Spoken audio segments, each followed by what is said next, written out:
बहुत समय पहले की बात है। विजयगढ़ राज्य का राजकुमार उत्तम सिंह एक दिन अपने घोड़े पर सवार होकर वन विहार के लिए निकलता है। वह वन में बहुत दूर तक आ जाता है। तभी उसकी दृष्टि एक पेड़ पर पड़ती है जिस पर बहुत ही सुंदर से फल लटके हुए थे। उस पेड़ से कुछ दूरी पर कुछ घोड़े भी खड़े हुए थे। राजकुमार ने घोड़े से उतरकर जैसे ही उस पेड़ का फल तोड़कर खाना चाहा, तभी वहां पर एक नागकन्या आ जाती है। ठहरो राजकुमार, इस पेड़ का फल नहीं खाना। अगर तुमने इस पेड़ का फल खाया तो तुम एक घोड़ा बन जाओगे। आप कौन हो देवी, और आप यह सब क्या कह रही हो? मुझे कुछ समझ में नहीं आ रहा है। राजकुमार, मैं नागकन्या बिसर्पी हूँ। यह एक शापित पेड़ है। जो भी इस पेड़ का फल खाता है वह घोड़ा बन जाता है। राजकुमार, यह पास में जो घोड़े खड़े हैं वह वास्तव में घोड़े नहीं हैं। यह मनुष्य हैं जो इस पेड़ के फल को खाने से घोड़े बन गए हैं। लेकिन नागकन्या बिसर्पी, यह सब कैसे हो सकता है? और यह पेड़ शापित क्यों हुआ? तभी पेड़ से एक आवाज आती है। राजकुमार, मैं पेड़ नहीं हूँ बल्कि घोड़ा हूँ जो एक तपस्वी के श्राप के कारण पेड़ बन गया हूँ। राजकुमार और नागकन्या उस पेड़ की तरफ हैरान होकर देखने लगते हैं। तब राजकुमार कहता है, लेकिन तुम्हें उस तपस्वी ने श्राप क्यों दिया? राजकुमार, इस वन में पेड़ के नीचे एक तपस्वी तप कर रहे थे। मेरा स्वभाव बहुत ही चंचल था और मैं इधर से उधर दौड़ता रहता था। अपनी इसी आदत की वजह से मैं तपस्या करते उन तपस्वी के चारों ओर तेजी से चक्कर लगाने लगा। मेरी हिनहिनाहट और पैरों की आवाज से उन तपस्वी की तपस्या भंग हो गई और उन्होंने मुझे श्राप दे दिया। तूने मेरी तपस्या को भंग किया है। मैं तुझे श्राप देता हूँ कि तू एक पेड़ बन जाए। तुझे उछल कूद करने का बहुत शौक है। अब तू एक जगह स्थिर खड़ा रहेगा और कोई तेरा फल भी ना खा सकेगा। अगर किसी ने तेरा फल खाया तो वो खुद एक घोड़ा बन जाएगा।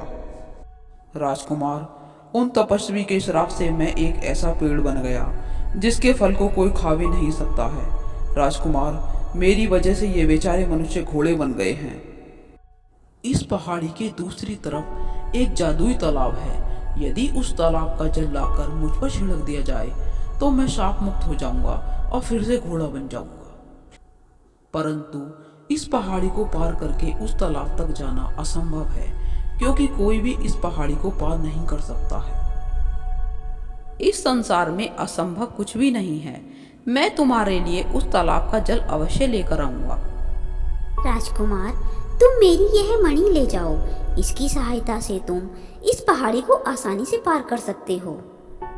राजकुमार मणि को लेकर पहाड़ी की ओर चल पड़ता है।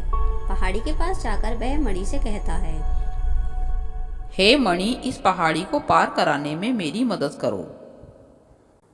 तब मणि एक सुंदर चिड़िया के रूप में बदल जाती है और कहती है, राजकुमार, तुम मेरी पीठ पर बैठ जाओ। मैं जल्दी ही तुम्हें उस पहाड़ी के पार पहुंचा दूंगी। राजकुमार चिड़िया पर सवार होकर पहाड़ी के दूसरी ओर उस जादुई तालाब के पास पहुंच जाता है। राजकुमार जैसे ही उस तालाब का जल लेने के लिए हाथ आगे बढ़ाता है, तभी उस तालाब से एक आवाज आती है। ठहरो, कौन हो तुम और यहाँ क्यों आए हो? आप कौन हो और दिखाई क्यों नहीं दे रहे हो?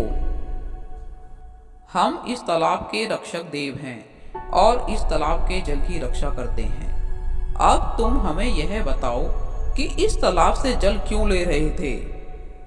हे देव, मैं विजयगढ़ राज्य का राजकुमार उत्तम सिंह हूँ।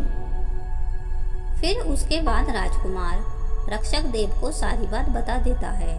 सारी बात सुनकर रक्षक देव कहते हैं, राजकुमार, तुम्हें इस तालाब से जल लेने के लिए हमारे कुछ प्रश्नों के उत्तर देने होंगे। सही उत्तर देने पर ही तुम इस तालाब से जल ले सकते हो। हे देव, आप प्रश्न पूछिए, मैं उत्तर देने के लिए तैयार हूँ। हमारा पहला प्रश्न है, मनुष्य का सबसे बड़ा शत्रु कौन है? हे देव, क्रोध अर्थात गुस्सा मनुष्य का सबसे बड़ा शत्रु है। गुस्से में मनुष्य बिना कुछ सोचे समझे जल्दबाजी में ऐसा कार्य कर लेता है जिससे वह स्वयं को या दूसरों को हानि पहुंचाता है। और बाद में पछताता है। इसलिए मनुष्य को कभी भी गुस्सा नहीं करना चाहिए। राजकुमार, तुमने पहले प्रश्न का उत्तर बिल्कुल सही दिया है। अब दूसरे प्रश्न का उत्तर भी दो। हमारा दूसरा प्रश्न है, वायु से भी तेज गति किसकी होती है? हे देव, वायु से भी तेज गति मन की है। हम यहाँ पर हैं, परंतु हमारा मन यहाँ से कोसों दूरी पर एक क्षण में पहुँच जाता है। राजकुमार, तुम्हारा यह उत्तर बिल्कुल सही है। अब मेरे एक और प्रश्न का उत्तर दो। आकाश से भी ऊंचा क्या है? हे देव, एक पिता का साया अपनी संतान के लिए आकाश से भी ऊंचा होता है। वह अपनी संतान का पालन करता होता है। पिता अपनी संतान को सही रास्ता दिखाता है। वह अपनी संतान के लिए सबसे अच्छा गुरु भी होता है। राजकुमार, तुमने इस प्रश्न का उत्तर भी बिल्कुल सही दिया है। अब एक और प्रश्न का उत्तर दो। पृथ्वी से भी भारी क्या है? हे देव, एक माता की गोद पृथ्वी से भी भारी होती है। माता अनेक दुख सहकर अपनी संतान को जन्म देती है और उसका लालन पालन करती है। माता अपनी संतान का सबसे पहला गुरु भी होती है। कोई भी संतान अपनी माता के इस कर्ज को नहीं चुका सकती। हे देव, माता पिता दोनों का ही अपनी संतान के जीवन में महत्वपूर्ण योगदान है और प्रत्येक संतान को अपने माता पिता के इस बहुमूल्य योगदान को कभी नहीं भूलना चाहिए। राजकुमार, तुमने हमारे सभी प्रश्नों के उत्तर बिल्कुल सही दिए हैं। हम तुमसे बहुत प्रसन्न हुए। अब तुम इस तालाब का जल ले जा सकते हो। राजकुमार रक्षक देव का धन्यवाद देता है और तालाब से जल लेकर उस पेड़ के पास वापस आ जाता है। उसके बाद वह जल को उस पेड़ पर छिड़क देता है। जल की बूंदें पड़ते ही पेड़ एक घोड़े में बदल जाता है और वह राजकुमार को धन्यवाद देता है। राजकुमार, आपका बहुत बहुत धन्यवाद। राजकुमार, अब आप थोड़ा सा जल इन घोड़ों पर भी छिड़क दीजिए। राजकुमार जल को उन घोड़ों पर भी छिड़क देता है, जिससे वह मनुष्य बन जाते हैं। वह दोनों मनुष्य राजकुमार को धन्यवाद देकर वहां से चले जाते हैं। राजकुमार उत्तम सिंह, आप बहुत परोपकारी हो। आपने इतना कठिन कार्य करके यह साबित कर दिया है कि इस संसार में असंभव कुछ भी नहीं है। नागकन्या बिसर्पी, आपका बहुत बहुत धन्यवाद। आपकी मणि की मदद के बिना मैं यह कार्य नहीं कर सकता था। राजकुमार, आपने मुझे शाप मुक्त करके मुझ पर बहुत बड़ा एहसान किया है। अब आपसे एक और विनती है कि आप मुझे अपनी सेवा का अवसर भी प्रदान कीजिए।